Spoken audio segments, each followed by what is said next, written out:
Hello traders, Gary Wagner here about 11:15 in Honolulu, 5:15 in New York, Wednesday, 12th day of August, and this is Trending Markets. Incredible day, a lot of activity in the markets. We had the equities markets under dramatic pressure, triple digits to the downside, but if you take a look at this close right now, you can see without a question of a doubt, it closed in essence unchanged. You're getting 0.00 in terms of the change, 17,402 in terms of the market. Now, you can really see that on this 480-minute chart, short-term chart, standard candlestick format, but look at the low that comes in here at around, 17,125 in that area. But when you take a look at the ground that this market had to cover, to not only come off of these lows here, but to close in essence unchanged. You have a green candle, but look at the relationship between the open and close. It's just a couple of ticks away. So solid recovery in terms of the equities markets here. I wish I could say the same about the dollar and the euro. We got stopped out of both trades. First to the dollar, currently at 96.30. We had stops at 96.25, so we certainly got stopped out. The low below that, though, at 95.92. We're going to sit on the sidelines because I think that the dollar will gain some strength, but it might not go back into that primary mode for some time.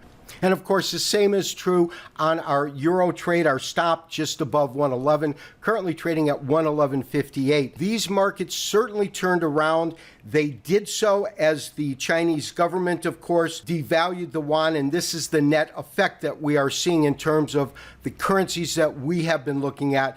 But we will take a look at the euro in a few days in terms of where we think it's going to head long term. Another market extremely noteworthy and one that we have been following closely is crude oil. Now, crude oil itself was up a little bit today, up roughly 0.5% on the day, or 27 cents per barrel, but it is trading just at that mark at around $43 per barrel. Now, the real question is if we're going to get some sort of upside bounce, do we believe that that upside bounce will be short-lived? The answer to that directly, in my opinion, has to be yes. I do believe that any kind of upside bounce is going to be a point in which we want to look to short this market. In terms of the plays itself that I think are available, if this market begins to trade back under pressure, the key level that we want to look at is roughly that 43 mark, or right in this area. If it breaches this particular area, we could absolutely dip below not only 43 and 42, but I think we'll go into the high 30s as low as 35 a barrel. Now, when you consider the fact that we have absolutely seen oil at that level, be it many years ago, it is quite possible. And in terms of our supply right now, although the supply dwindled a little bit, we are producing more than we're using. And when we have that kind of a supply demand scenario, the most likely outcome is going to be lower pricing in that market. Now, when we look at this, and of course, this is a long-term chart, it is a weekly chart. We have had 1, 2, 3, 4, 5, 6, 7 consecutive weeks in a row, that we have seen this market move to lower prices. But when you consider the fall from grace when it was above 100 a barrel, look at how many consecutive weeks we saw lower pricing on the Japanese average chart. And so it is possible that we'll continue to see this market move lower. We've got no technical confirmation as of yet that we will see some sort of an upside bounce, but any real rally in this market to me is an opportunity to sell into that rally, and any break below this price point to me is a opportunity to go in and sell the market. In other words, I think that overall, interim and longer term, crude oil prices will remain under pressure. So traders, what are the key numbers that we really want to focus on and look at as far as the dollar is concerned.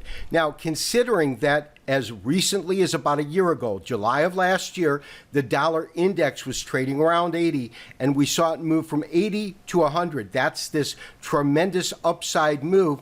When we look at various levels based upon that, our next really strong level to look at is that 21% retracement at 95.68. Now, the market is currently at 96.31, so just shy of that. If you look at the low that we saw on this particular candle, and this of course is a weekly chart, you can see that it quite eloquently matches with this particular price point. And the key to me is this: if this price point holds, that tells us one thing, and we could see a resurgence to the upside. However, if we get a solid break below that, we've got two particular areas that we could go and test.